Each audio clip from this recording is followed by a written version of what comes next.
quite sure there'll be differences. It'll still be no risk it, no biscuit. Just part two. That is Byron Leftwich, your brand new Buccaneer offensive coordinator. This is A Few Extra Bucks, your podcast on pewterpirates.com. First, we'd like to thank our title sponsors. Of course, House of Brews and Lutz on the corner of Northdale Mabry and Van Dyke, and Sea Dog Brewing Company. Two great locations, Treasure Island on the beach and Clearwater, Florida. Great brews, great food, great service. Check our co-title sponsors out. We love them. We appreciate them. I'm going to bring in Justin Thomas, who's pulled down a lot of Lord Byron Leftwich sound. I thought he was very impressive in his press conference. You know, I covered him as a player for a little bit. It was always respected him as how steady he was as a pro, but thought he had a lot of interesting things to say, Justin. No, I agree. It's going to be exciting. And then we have Buccaneer insider Roy Cummings. Before we dive into Byron Leftwich, Roy, we've kind of had a chance to gasp for air a little bit after this Buccaneer season. Are you have you taken time away from football? Are you still locked in? I'm still locked in, man. I mean, I'm sitting at home every weekend watching the playoff games and following everything with the Bucs, obviously. And no, man, football season doesn't end just because the games end. In fact, I think fans see it this way too. A lot of times the offseason is a lot more intriguing than the regular season, and certainly I think that's the case for the Buccaneers this time around. Obviously, new pieces coming in, a lot of new stuff. Like what we're hearing from Byron Leftwich. I like the idea. Hey, no risk it, no biscuit 2.0, man. Look, every update, you know, iOS, whatever, went from Lion to Mojave to whatever we got nowadays. It always gets better. That's good. I want the NRNB caps, the acronym. I mean, the Buccaneer marketing department must be in heaven right now with the Arians hats, the no risk it, no biscuit, all the stuff going on there. You know what? And you talk about the anticipation. You know, it's tough covering this Bucs team. You know, they haven't made the playoffs in years. They haven't won a playoff game in years. But there's always hope in the NFL because unlike really Major League Baseball or the NHL or even the NBA, you can turn it around quicker in the NFL with a good draft and with some quality free agents. And, of course, a head coach like Bruce Arians who brings so much to the table. Yeah, you can turn it around, quickly in the NFL. You certainly have that opportunity. You know, I don't know the numbers exactly, but it's like every year there's 3 or 4 teams that miss the playoffs that make the playoffs the following year because, you know, there is so much parity and it is so close. I think the average is like 3 to 4 teams a year that miss the playoffs the previous year, end up making it the next year. And, you know, everybody has a lot of fun, obviously, at the beginning of the season, you know, trying to figure out which teams those will be. The Bucs, you know, for a while have been, I know 2 years ago, they were certainly in that category of people thinking that they were going to be one of them. It just hasn't worked out yet. But I got to think that maybe people will look at it a little bit differently this time. You know, here's the best thing right now. One of the best things about this is you can really question Green Bay's choice of Matt LaFleur as a coach. You can really question Arizona's choice of Cliff Kingsbury as a coach. You can question some of the other decisions that have been made with coaching hires here in the last couple of weeks. I don't think you can question at all what the Buccaneers did. And guys, I will go out on a limb and say the Buccaneers got the best coach in free agency. I mean, that's what the coaching hiring, you know, season is. It's coaching free agency, and the Bucs won free agency. And with Bruce Arians, they've got a guy who's done it, who's been successful, well respected throughout the league, got a darn good game plan, and look at the staff he's putting together. It's people who have succeeded before at this job, and it's just exciting. It's exciting, and that's what makes it so exciting. And I just feel like with everything that has happened with Bruce Arians, and we'll get to Byron Leftwich in a second. Byron Leftwich, you know, it almost kind of indicated that, you know, he knew he was talking to Bruce Arians throughout the season and thought something like this would happen. It makes me think, Roy, this has been in place for a while. You saw the body language with Dirk Cutter during the season, really throughout the year. We know Jason Light's relationship with Bruce Arians, and we know Jason Light's in a tough spot too. So when you're a general manager or you're an athletic director, you always have that short list, and you saw the excitement Jason Light had in that Arians press conference. this seems to have been in play for a long time. Mike, I said it in our, I believe it was our previous podcast, if not that one, the one before that. We like to be out front here at pewterpirates.com. We like to be out front on our Few Extra Bucks podcast. I've always said, people ask me, what's the job of a beat writer, that covers a team? My job, I always said, was to make sure that the fans who follow this team and read what I write or listen to what I say know what's going to happen before it happens. And I believe we were out front. Look, we weren't the only ones saying Bruce Arians was coming. I'm not saying that. In fact, I don't think anybody was really sure that he was coming. But at the end of the day, what we do know is that he's here, and I think you're right. I said it, long before it's become kind of the narrative that Bruce Arians was the plan all along, and that plan's been in place for a while, maybe a month or more. And I think it's a good plan. I hope he can stay healthy. His heart is in it. He loves coaching. The broadcast medium wasn't getting it done. But I think really, he said recently that if he can turn around quickly, he'll walk away. Obviously, if they win a Super Bowl, he'd walk away. And I don't think Bucs fans would have any problem with that. That's exactly what they want from a head coach. Now, all of John Gruden's foibles, I don't think they would trade that Super Bowl given everything that happened afterward. A Super Bowl is a Super Bowl. You look at franchises like the Atlanta Falcons. You look at franchises like the Jacksonville Jaguars. They don't have a Super Bowl ring. It's very hard to get. You want a guy to take you to the promised land, and sometimes you don't care for how long it is. Yeah, I agree with you 100%. The problem, no one should want to ever give away that Super Bowl, despite what's happened in the 10 years hence.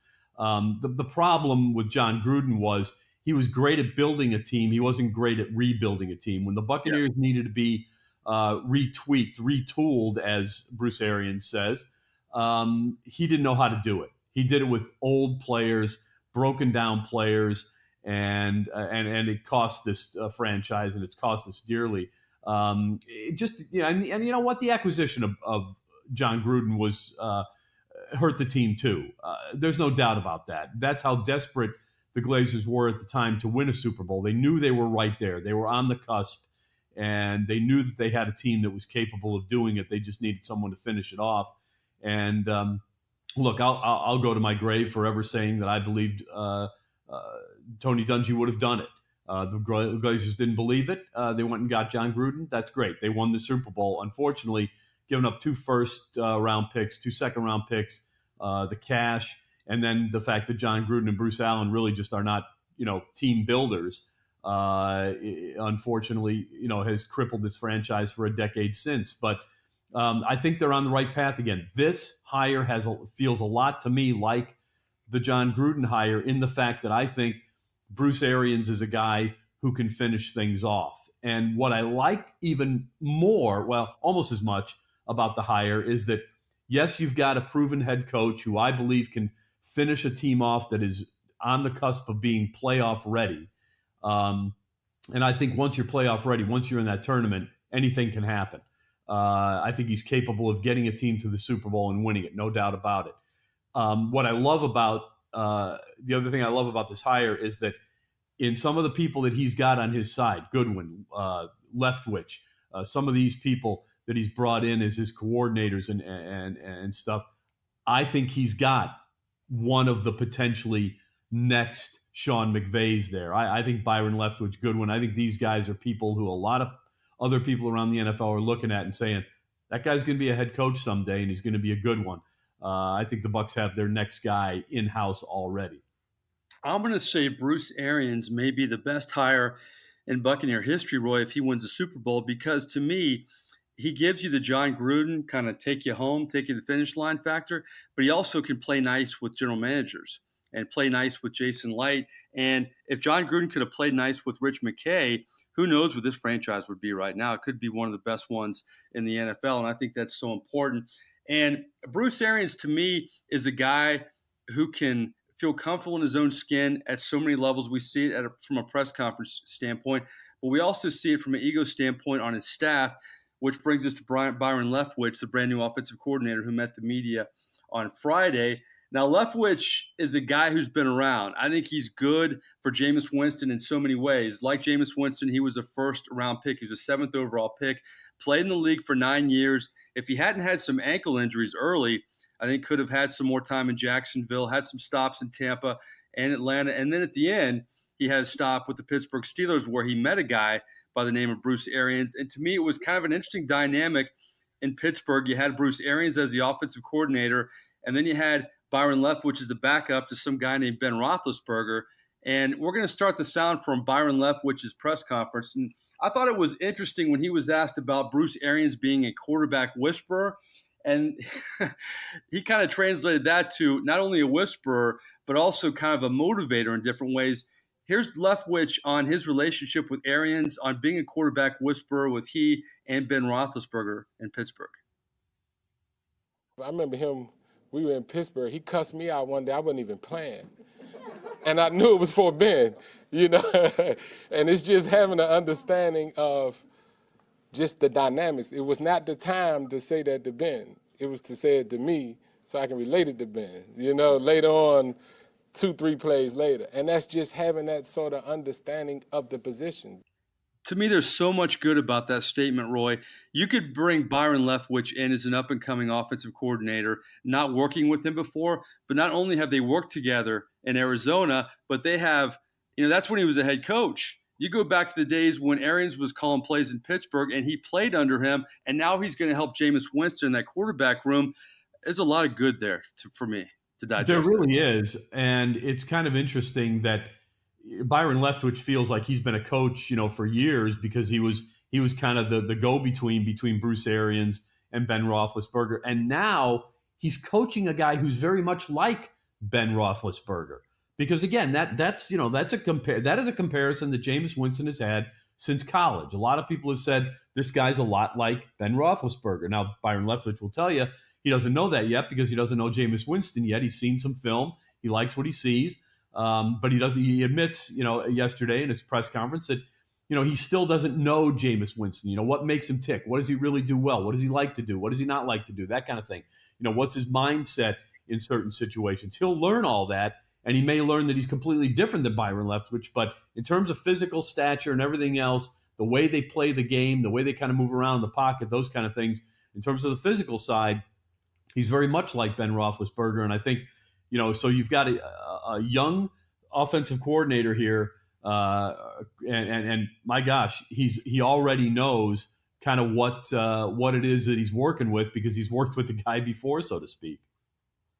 I thought it was interesting in Leftwich's press conference that he said that back when he played, he saw Jameis Winston play at Florida State and really respected his game, and even back then thought he was kind of like Roethlisberger. And you never know in life who you're going to work with down the road. So let's fast forward to the year 2019, where Leftwich kind of, echoed what you said earlier in the podcast, Roy, that at this point, these coaches, especially new coaches who have their hands on all this talent, they don't want to do press conferences. They don't want to do all this media stuff. They can't wait to get out there and play with their new toys, so to speak. And, Leftwich said last year in Arizona, they had so many injuries. You had so many rookies playing, but it was great for his career because he had to adapt and work with so many moving parts. But now he has all these weapons here in Tampa. And I think the offseason we're going to find out what weapons return. I think the only troubling part of the Bruce Arians era so far is the fact that he's trying to work it out with Deshaun Jackson. I really don't want this guy in Tampa anymore. I don't think he's good for Jameis. I don't think he's good for that locker room. Maybe the only guy who can save Bruce Arians is Deshaun Jackson. But here's what Byron Leftwich said about the future of Deshaun Jackson with the Bucs.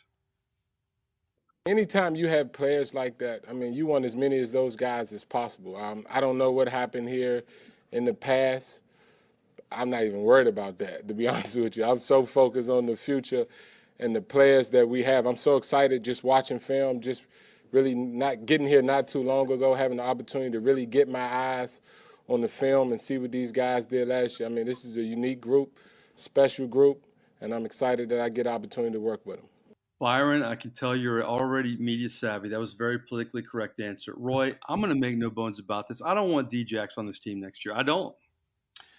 I understand why, and I agree with you, but only to a point. The Buccaneers got Deshaun Jackson because they needed the speed, and they're still kind of lacking that.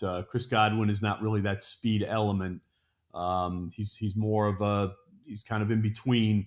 He's not a big guy necessarily like Mike Evans, but he's not a speedy guy like Deshaun Jackson. He's going to be a top level receiver, in my opinion, but he doesn't have that speed that really, makes teams game plan against you. And the Bucs need that. Because this scheme is going to be very much like Dirk Cutter's scheme in a lot of ways. It's a downfield passing scheme.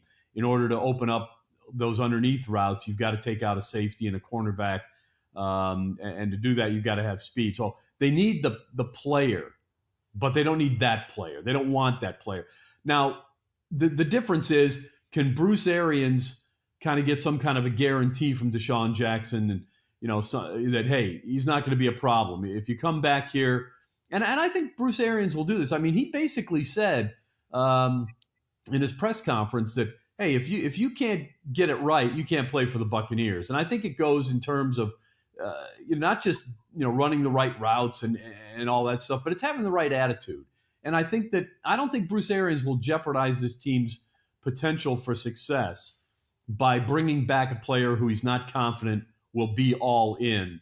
And I think if any moment he sees that Deshaun Jackson is not all in, he'll probably say, okay, it's time to go. Yeah, I just feel like, to me, there's too many mitigating factors. I agree with everything you said about the downfield threat. You look at New Orleans this year, excuse me, when they lost Ted Ginn, that kind of hurt the offense because they didn't have that complement to Michael Thomas. And that's going to help them quite a bit. Every team needs a downfield threat. You look at the Rams; they have Brandon Cooks. You go down and down the list of every team. But Jameis Winston to me is fragile a little bit right now, and Bruce Arians and Byron Leftwich are going to help break the seal on some of that fragileness, I guess.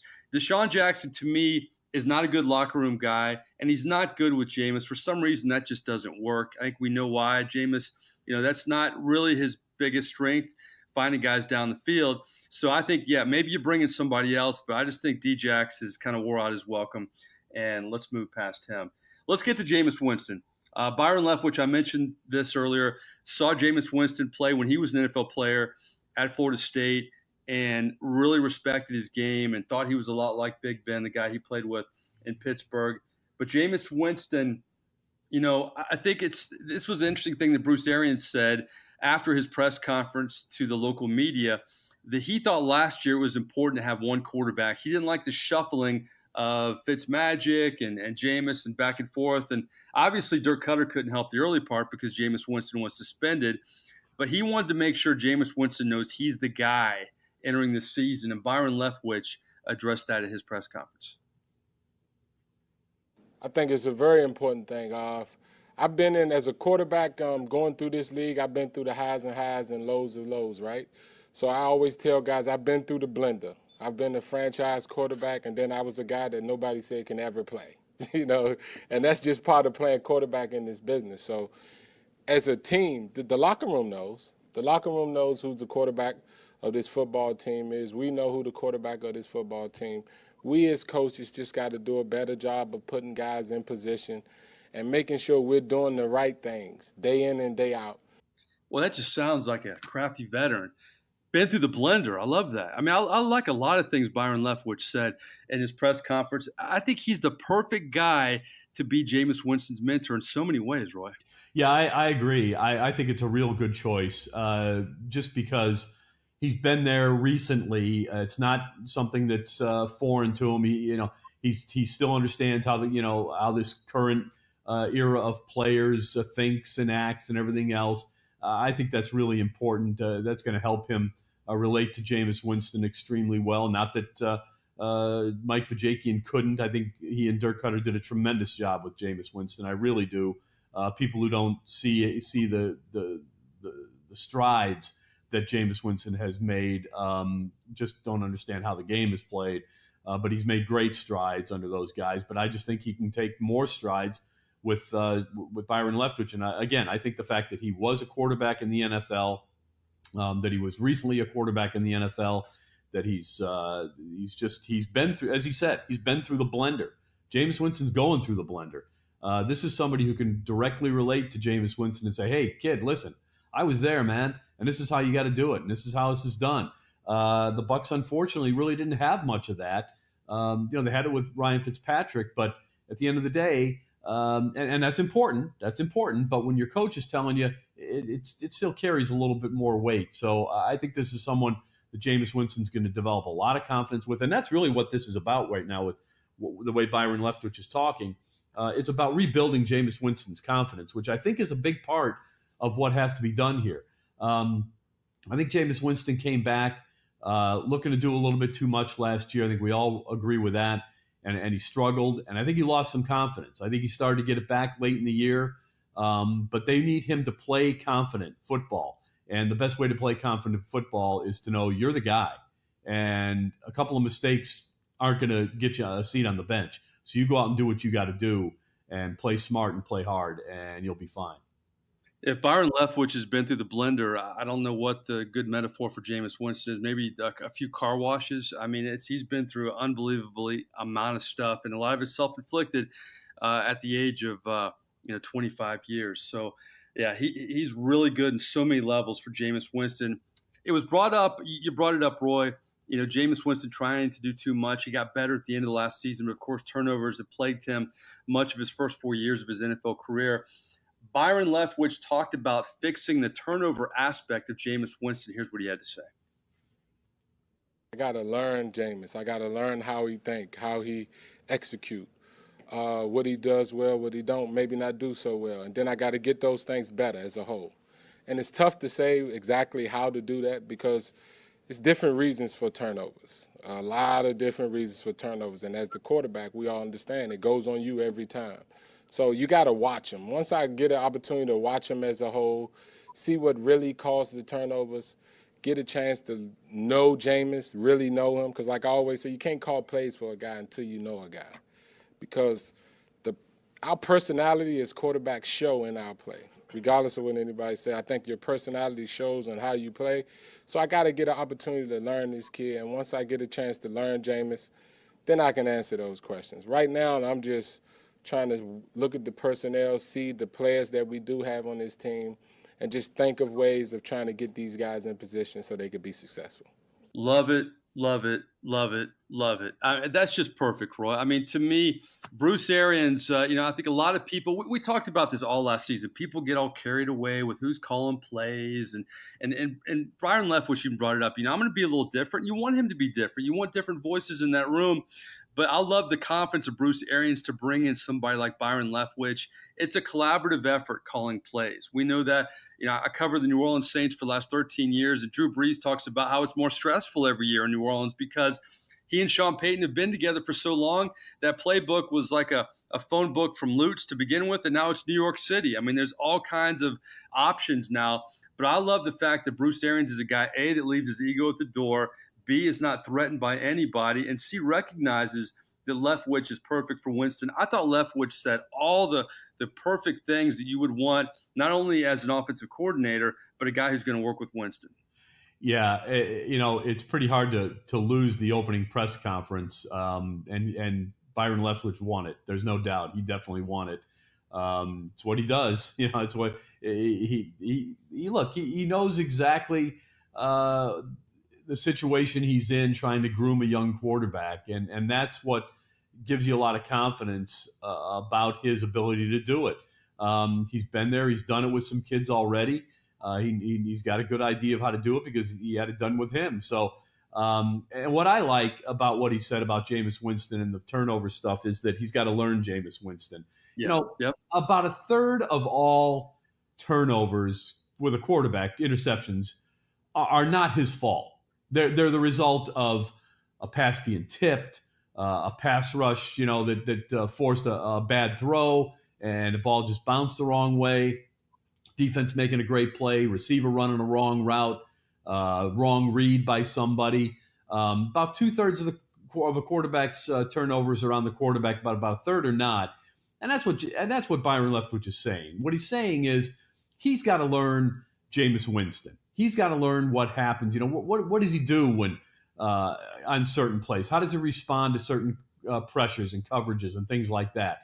And as soon as he learns all that, then he'll have a better idea of how to correct Jameis Winston's mistakes. Fans, and in terms of the play calling, fans don't realize that, yeah, there's one guy calling plays, but there's not really one guy calling plays. Right. Exactly. Exactly. Somebody has to make the final call, but, the conversation a lot of times in the most, critical situations, 3rd and 8 or something like that is, hey, what do you think here? What do you think here? Hey, if we don't get this first down here and we're facing 3rd and 12, what are you thinking? Because you're always a step ahead of the play. As soon as you call, the play on second and 8, you're thinking, okay, what's our call on 3rd and 8? What's our call on 3rd and 14? What's our call on 3rd and 2? So you've already got that mindset, and that's why you've got those 40 seconds, and they're important. But that's when conversations happen, and the fact that you're going to have Bruce Arians there, as a voice in Byron Leftwich's ear, along with Charles Godwin, I think you're going to, it just helps this team a lot. Before we get to 3 and out, this just popped into my head, Roy. This is why I love podcasts, because it's not scripted a lot of the time. It's free flow. We don't have pre-show meetings. We say what we feel and just kind of roll with it here. But I think Jameis Winston is extremely fortunate, and I hope he realizes that, because a lot of quarterbacks who are talented throughout all of the years of the NFL, they don't get the right help. Maybe they don't get the right coach to believe in them. Maybe they get a coach who gives up on them too quick. They just don't get the right support. Maybe it's like a David Carr, doesn't have the right offensive line when he comes into the league, doesn't have enough protection. But Jameis Winston, he's made a lot of mistakes on and off the field, but now he has both Bruce Arians and a guy like Byron Leftwich, who not only are going to be good for him, but they believe in him. And that's sometimes rare in the NFL, Roy. Yeah, it is, especially at a time like this for Jameis Winston, when he's coming off let's face it, it was a lost season for him. He missed the first 3 games. The whole cloud of off-field problems still, hanging over him. Then he has a rough start, loses his job, comes back, plays better, but a lot of people calling for him to lose his job and be cut entirely. Yeah, the fact that these guys believe in him, that's a big boost for him. A big boost. Huge. Yeah, it's huge. It is. It's huge. And right now, I've got to think that Jameis Winston probably feels as good as he ever has about going forward in the NFL, because he knows he respects Bruce Arians. He knows Bruce Arians. Look, he didn't really know Dirk Cutter when Dirk Cutter came. He got to know him over time, and he respected him and believed in what he had to say. So that's important. But he knows Bruce Arians, and he knows Bruce Arians' track record. I just got to think Jameis Winston is going to go into this season as confident as he's ever been, largely because he knows these guys do believe in him. And you know what? I think he also has learned he's made mistakes, obviously. And he knows what he has to get better on the football field because of Fitzmagic, because he was benched, all these suspension, all that stuff. So you hope in his heart he knows that, boy, it's rare to get this kind of opportunity again and to have so many guys that believe in you. That is so rare in the NFL, often with quarterbacks. Okay, Justin, you know what time it is.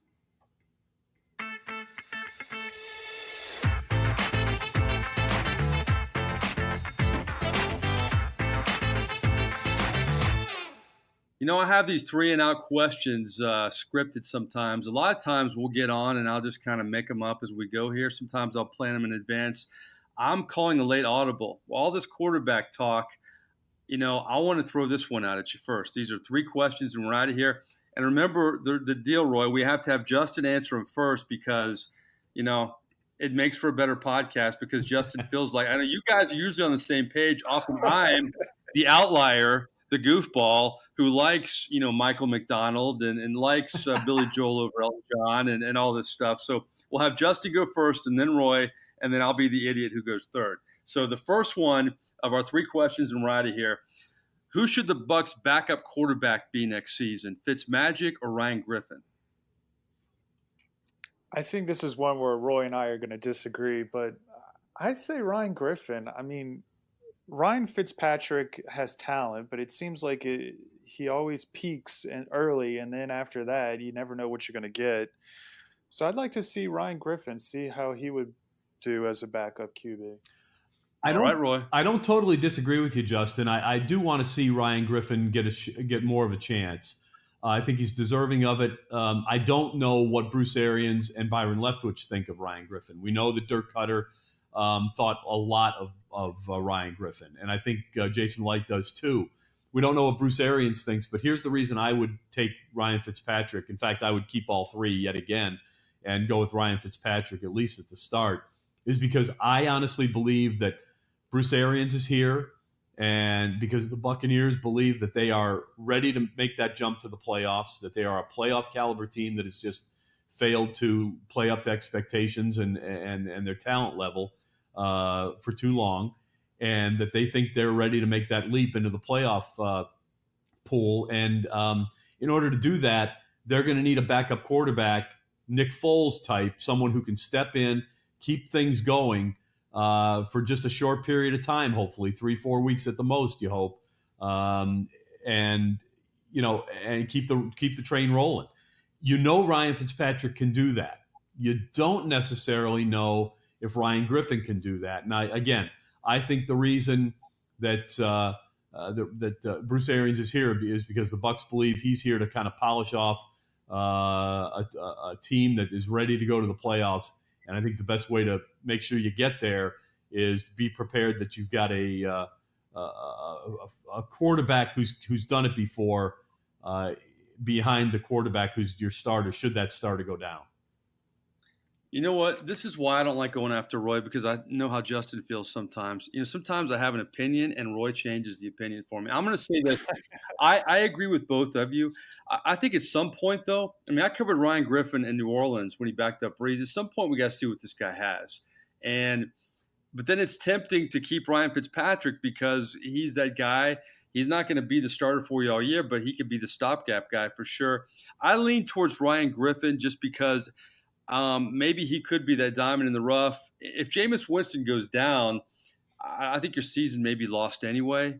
Maybe not. Maybe Ryan Fitzpatrick could save it. But I just am so intrigued by Ryan Griffin. I think I kind of want him to be the backup because it's kind of put up or shut up time. Either this guy can play in the NFL or he can't. How much longer is he going to go with this promise tag? He has played so many years and still hasn't taken an official NFL snap. So I may have just be a good battle in the preseason. Just keep them all and just be a battle.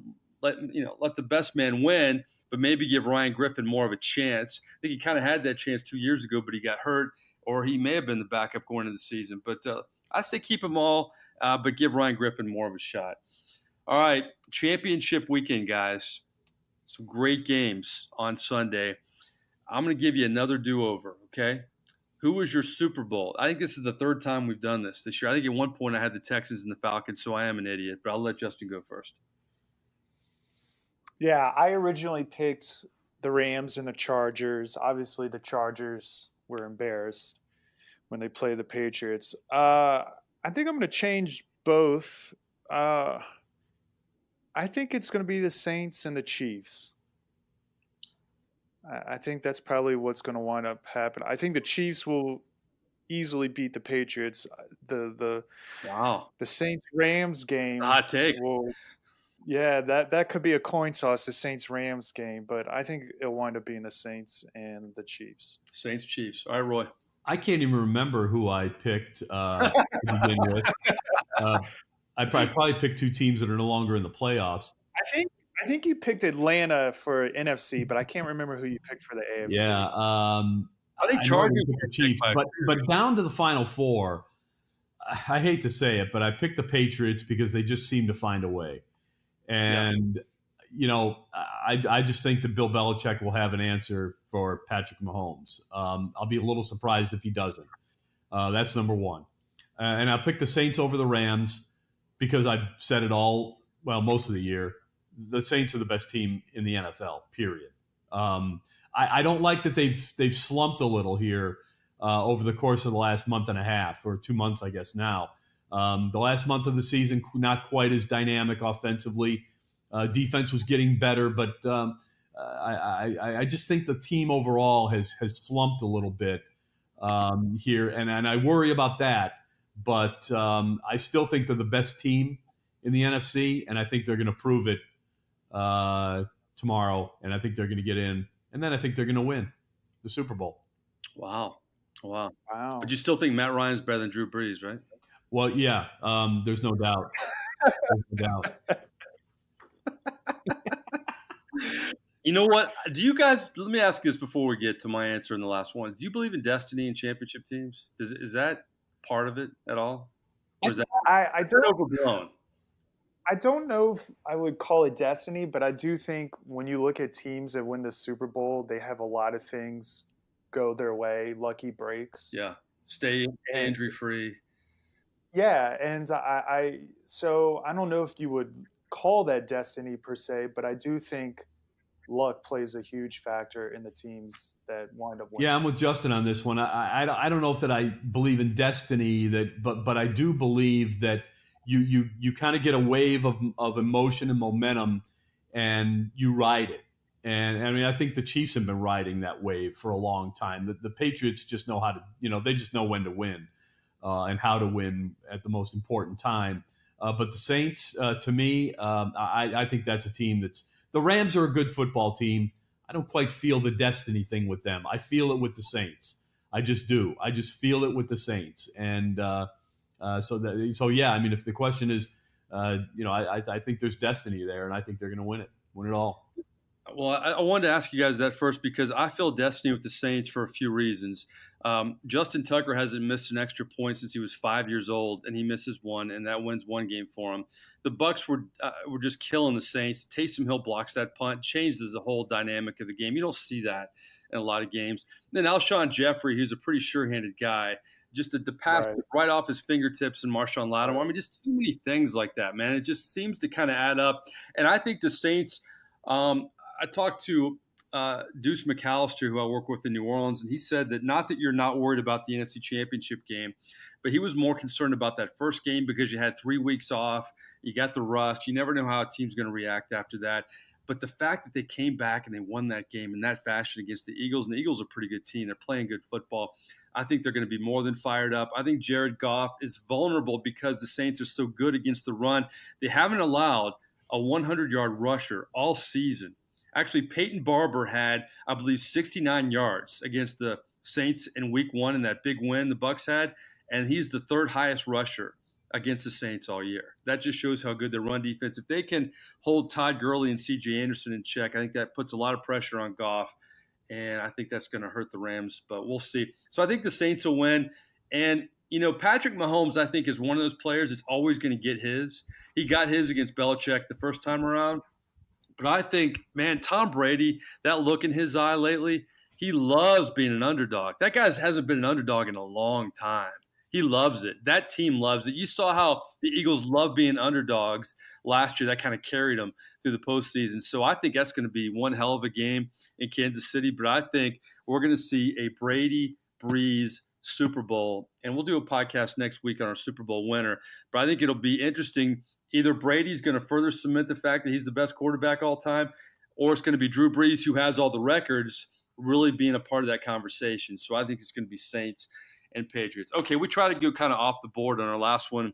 I don't want to get too political here. I may get a little political, but our president, Donald Trump, got criticized when Clemson went to the White House for giving them Big Macs and, Burger King and Taco Bell and all this fast food. I thought it was kind of overblown. I thought it was kind of cool, actually. I didn't really mind it. They're college kids. Who cares? But if you're going to the White House, it's kind of a two-part question. Did that bother you, the fast food stuff, A? And B, if you went to the White House and you won a national championship or a national title and whatever, what kind of meal would you want from the president? How about that? Ooh. That's Am I going different. first? Am Yes, I going sir. first? Yes, sir. Mixing in a little politics here. We're getting dangerous. I know. Yeah, but, seriously. yeah. A lot of people don't like fast food either. That's true. That's actually more where I'm leaning. I I didn't have a problem necessarily with it either, Mike. I personally would be very upset if I went to the White House and was offered different varieties of fast food meals. It's a great But debate. I get it. I guess maybe it's easier to feed a huge football team fast food. I know it was during the shutdown, and I think the White House claimed that as a reason why they didn't have a nicer meal. Honestly, though, in terms of a meal, I'd like to be surprised. I don't know if there's necessarily something that I would want to eat. As long as it was just well executed by a good chef, I'd be willing to eat anything. So, Wow, how about that? I can't wait to hear Roy's in. Roy surprises me. By the way, really, Roy always surprises me once. A podcast, he really hasn't surprised me yet, so that's why I'm throwing this in there. But I will say this. Roy surprised me when we first started this because he loves The Bachelor.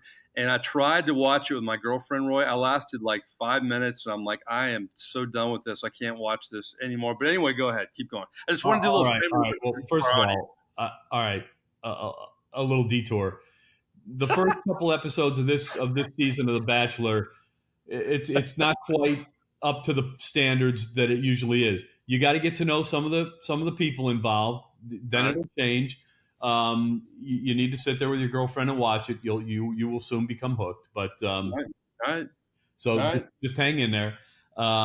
Hey, quality time with your girl, man. That's what it is. And so it's an investment in the relationship. Oh, really? Oh, okay. Right. Okay. Unfortunately, Big Macs are not an investment in the relationship. Okay. That was bad. Now, there's part of me that says, hey, you know what? If you're on the Clemson team, you're kind of thinking, hey, kind of cool. We were part of history. We were the poor slobs who got fed Big Macs and filet of fishes at the White House. That'll go down in history. Oh, now you're going to the Dabo Sweeney. Oh, we're just little old Clemson again. That's right. Yeah. But if I'm the White House, I'm like saying, hey, you know what, guys? I know we set this up, but I don't know. Take them out to dinner somewhere. Set it up. Right. Set it up. Right. Pay for the dinner. Let them go to the Capitol Grill or something, and let them order whatever the heck they want and take them to dinner. And because it's just a photo op with the president anyway. So let them go have a nice dinner. There were a lot of ways to handle that. It was handled poorly. What else is new? Oh, here we're seeping in right now. Yeah, here it comes. But in terms of what I would want at a meal, I would just expect it to be special, and I would be glad with whatever they served. I would expect maybe some kind of I would probably want a steak and potatoes type thing. But hey, if they suddenly serve me rock Cornish hens and something else, I'd say okay. You know what? Whatever the White House thinks is good, I'm ready. Interesting. Cornish hens makes the podcast. I love it. There you go. I think a lot of people would say I'd like fast food. I just don't want to be with Trump. I'm just saying that's the whole thing. My thing is, I think the White House experience would always be kind of cool. I don't care what food is there, but if they're going to serve me food, it's funny. Sean Payton was asked this week, does he like gumbo or seafood? And he's like, I'm a meat and potatoes Midwestern guy. I thought that took a lot of guts to say that to the Who Dat Nation, who prides itself on gumbo and seafood and all that stuff. I'm with you, Sean Payton. I'm a meat and potatoes guy. Give me a steak, baked potato. I'm good. My whole thing is you can say a lot about Trump, and we can go crazy with that. And I know we don't want to do that in this podcast. My whole point with all this is there's a lot of things I don't agree with our current president. But you know what? If he wants to give Big Macs and whatever, to me that's like I don't want to pick him apart. And I think the media kind of makes a mistake sometimes about overdoing it, always criticizing everything. And I thought that was an example of that. That's just my 2 cents. I think, we can pick and choose our battles, and I'm not going to fight the Big Mac battle with our current president. I wish he'd stop tweeting. I wish he'd stop doing a lot of things. If he wants to serve Big Macs, if that's how you're going to make America great again, have at it. That's my 2 cents. Anyway. What do you think? We good? It wasn't a great meal, okay? I agree. I mean, you don't go to the White House expecting to get something I can get down on the corner, for $5 or less. The only way it would be okay is if the team asked for it, but I don't think that was the case. And like Roy said, take them out to a nice dinner restaurant somewhere around the corner. Let's put it this way. I don't believe the White House staff is eating Big Macs and filet of fishes. Okay? Well, I don't know. Apparently Trump does like. Well, he does, yeah. But I promise you that despite the government shutdown, the chefs at the White House are still working, and they're not getting paid, perhaps. And by the way, we don't even know if we don't. That's the other thing. I'm not exactly sure if the White House staff is part of the group that's not being paid. My guess is they are, and therefore this was just a publicity stunt by the president. But oh, gee, what a shock that would be, huh? Yeah. Here, let's just close on this. I think Roy would be happy. This would be always interesting. If, whatever you want to serve King Donald, you can. But how about we just watch The Bachelor with Donald Trump? That may just be okay, right? Oh, that would be interesting. I promised you that would be interesting. And we'll tweet while we're watching The Bachelor with Trump. That'd be perfect. Yeah, his comments on the contestants would be certainly headline worthy. All right, guys. Well, listen, we had Hens, we had Big Macs, we had Trump, we had Leftwich, we had Jameis. No podcast can touch us. That's another rendition of A Few Extra Bucks here on pewterpirates.com. We love our co-tile sponsors, House of Brews and Sea Dog Brewing Company. Great brews, great food, great service. Thanks to our Buccaneer insider, Roy Cummings, and Justin Thomas, our voice of reason. I am merely Mike Nabors. We will see you again. We're going to keep grinding this offseason, so subscribe. It's absolutely free, and we'll talk to you down the road.